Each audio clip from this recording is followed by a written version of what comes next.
Good day mga boss, ngayon meron tayong installation dito, QCY dashcam F24 variant, 4K resolution yung front, tinitipi yung back, sobrang linaw nito kahit gabi.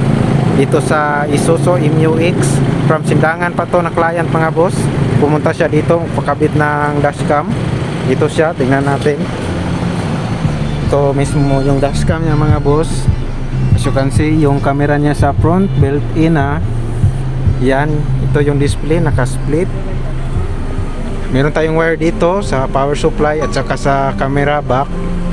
Pag gusto nyo ng full screen sa front, swipe nyo lang mga boss. Yan.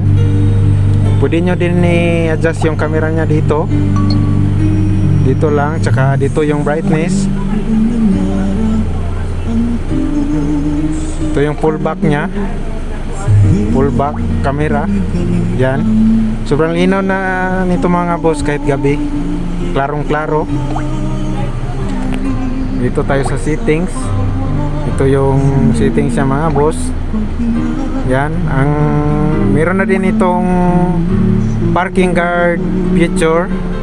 Kahit naka-off yung sasakyan ninyo, pag gumalog or may bumangga sa harap or sa likod, automatic siya mag-open yung dashcam at mag-record na siya mga boss. Yan yung ano niya, feature. Ito lang yung screen niya. Dito lang yan mga boss, Purok Bahada daw, dito sa may Shell. Yan dito, come and visit Andres Auto Accessories. Ito din yung ibang service offer namin mga boss. Yan.